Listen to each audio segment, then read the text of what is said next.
untuk membuat. Ya. Tata artistik pertunjukan itu bisa mahal dan juga bisa murah. Ya. Mahal ketika kita spesifikasinya bagus, kita melihatnya ke atas. Ya, di atas ada apa? Nah, tapi kalau di kelompok teater sekolah, kita mulainya dari bawah saja, kita melihat ke bawah. Barang-barang di sekolah yang tidak dipakai apa? Bangku, kursi, sapu yang rusak maksudnya ya. Apa-apa itu bisa dijadikan tata artistik ya. Dosen nyentrik.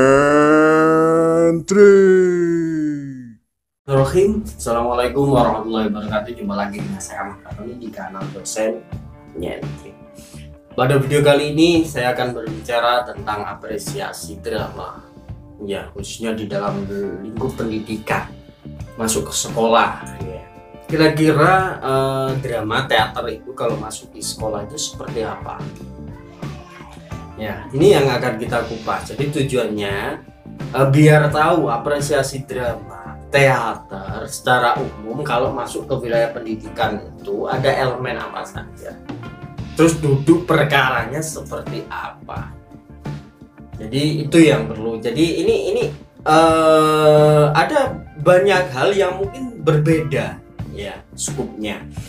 Jadi drama kalau di sebuah kelompok teater ya, proses drama, proses belajar teater itu sesuatu yang panjang. Jadi tidak bisa dikatakan latihan 1 minggu, 2 minggu, 3 minggu, 4 minggu, 5 minggu, 1 bulan, 2 bulan, 3 bulan, 6 bulan itu mesti pentas.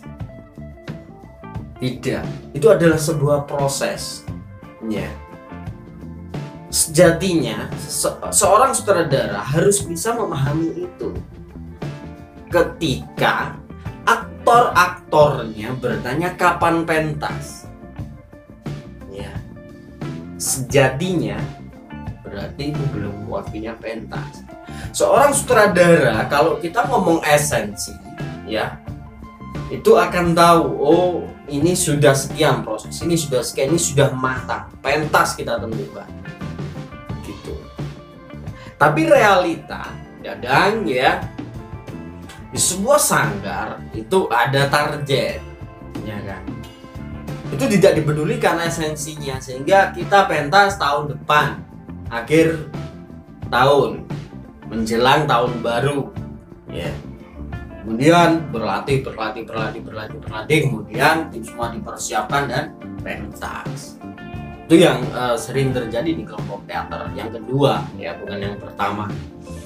Yang pertama ini sering dilakukan, tapi biasanya ya anggotanya ini pasang surut karena salah persepsinya ya. Karena salah persepsinya sehingga sanggar teater itu posisinya ini sebagai penampungan orang patah hati, penampungan orang masih belum punya pekerjaan. Setelah bekerja, dapat pekerjaan, mereka akan pergi dari sanggar. Ya. Kemudian sanggar ini kadang juga sebagai tempat untuk mencari aktivitas. Ya. Jenuh melakukan aktivitas setelah kerja, setelah belajar, setelah sekolah, setelah kuliah. Gak ada aktivitas apa-apa, ya sudah saya kumpul di sanggar, bermain di sanggar, belajar di sanggar. Jadi kayak gitu. Jadi sebuah sanggar teater itu majemuk sekali ya, majemuk sekali. Kalau di Indonesia sebuah sanggar teater atau kelompok teater yang profesional itu jumlahnya bisa dihitung dengan jari ya. Identifikasi kelompok profesional itu saya sederhanakan menjadi dua. Satu, secara keilmuan, jadi ada yang pernah kuliah teater, ada yang mengajar teater, itu ya secara akademis. Dan yang kedua sudah bisa menerapkan semua secara profesional. Aktor digaji, ya, penata musik digaji, semuanya digaji, ya.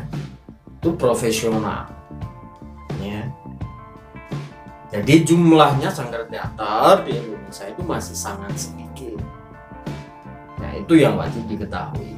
Nah, kemudian teater masuk ke ranah akademis. Ya, ini bisa masuk di kampus dan bisa masuk di sekolah. Ya, kita bahas yang di kampus dulu. Ya, kalau di kampus itu ada yang di mata kuliah gitu ya. Kemudian ada yang di UKM. Nah, kalau yang di mata kuliah itu ada beberapa tingkatan. Ada tingkatan pembelajaran.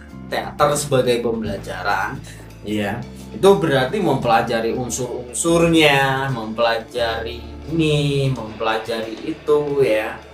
Teknis tata panggung, apa yang perlu dipersiapkan, teknis tata cahaya, apa yang perlu dipersiapkan, ya, jenis naskah, ya, jenis panggung, semua secara definitif yang fungsinya nanti untuk pengajaran. Ya. Ke depan ketika lulus, ketika sudah siap menjadi guru misalnya, atau siap menjadi praktisi, hal-hal yang sifatnya teknis, dramaturginya itu difahami. Itu nanti diterapkan di kelompok teater ataupun di sekolah. Jadi semacam itu. Nah, kemudian kalau di UKM lah, UKM ini 11-12 dengan sanggar teater, ya, yang non profesional. Nah, mereka juga tidak ada basic akademik walaupun di dalam akademik, ya. Basicnya mereka adalah learning by doing. Mereka belajar sambil melakukan aktivitas. Jadi kayak tidak ada teori-teori, ya, tapi pengetahuan praktik. Jadi kayak gitu.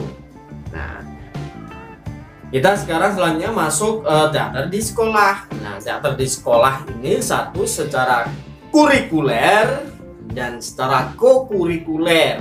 Ya, yang secara kurikuler biasanya include ke dalam materi-materi bahasa. Ada di bahasa Indonesia, ada di bahasa Inggris, ada di bahasa daerah, atau ada di beberapa bahasa-bahasa asing yang sudah diprogram di sekolah tersebut. Bisa juga bahasa Jerman, ya, bisa bahasa Jepang, ya. Saya pernah melatih, ya, sebuah kelas yang sedang belajar bahasa Jepang. Itu nanti ada bahasa teater dalam bentuk ujiannya, ujian kelasnya itu nanti di dalam bentuk teater tapi berbahasa Jepang. Bahasa Inggris juga semacam itu, ada, tapi kadang disublimkan menjadi film. Nah, ini tidak menjadi masalah, ya. Di bahasa Indonesia yang lebih sering aplikasi itu masuk di pelajaran bahasa Indonesia, dan beberapa dekade ini karena bahasa daerah naik daun, banyak PNS diterima dari bahasa daerah, gitu ya. Akhirnya bahasa daerah ini naik, ya, hingga teater tradisional, ya, spirit teater tradisional ludruk itu muncul di bahasa daerah. Jadi semacam itu. Nah, itu yang ada di kurikuler, ya, co-kurikuler, ya. Ini hampir sama dengan kelompok teater kampus atau sanggar-sanggar yang di luar. Cuma bedanya di sini adalah orang-orang warga sekolah yang berminat bergabung dan bermain teater, ya. Tapi mayoritas di sekolah itu biasanya siswa dan siswi semester ke kelas 1 dan kelas 2, kelas 3 biasanya sudah sibuk dengan ujian akhir, ya, kayak gitu. Tapi sekarang nggak ada ujian akhir, bisa jadi nanti kelas 3 ikut juga berteater, ya. Sebenarnya teater-teater sekolah kelemahannya ini tidak ada tata artistik pertunjukan, ya. Mereka tidak punya aset tata artistik, ya, dan, ya, tidak ada inisiatif untuk membuat, ya. Tata artistik pertunjukan itu bisa mahal dan juga bisa murah, ya. Mahal ketika kita spesifikasinya bagus, kita melihatnya ke atas. Ya di atas ada apa? Nah, tapi kalau di kelompok teater sekolah, kita mulainya dari bawah saja, kita melihat ke bawah. Barang-barang di sekolah yang tidak dipakai apa? Bangku, kursi, sapu yang rusak maksudnya ya. Apa-apa itu bisa dijadikan tata artistik ya. Nah, ketika teman-teman bingung, ya panggil saya siap membantu ya, tapi pikirkan juga transportasinya ya. Oke. Jadi semacam itu tata artistik yang diterapkan di sekolah itu membuat sekolah itu eksistensinya naik. Kalau eksistensinya naik ya banyak yang bergabung, yang ingin tampil, yang ingin belajar. Sebenarnya ini poin yang perlu diketahui.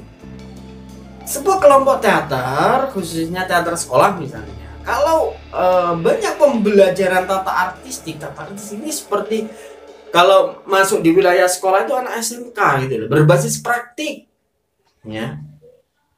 Yang tata panggung ya nanti menjadi bisa sewa panggung, membuat panggung dan lain sebagainya, pasang backdrop di nikahan-nikahan. Kalau yang tata rias, yang rajin rias itu nanti bisa buka jasa rias, yang busana akhirnya bisa penyewaan baju. Nah, yang banyak menghasilkan itu dari tata artistik. Ya tapi kenyataannya, realitanya tata artistik tidak disentuh. Ya kan? Nah, mari kita berkumpul, kita bergabung, kita belajar bersama untuk menata itu sehingga teater lebih maju, lebih baik, lebih banyak diminati. Ya, oke, cukup itu saja.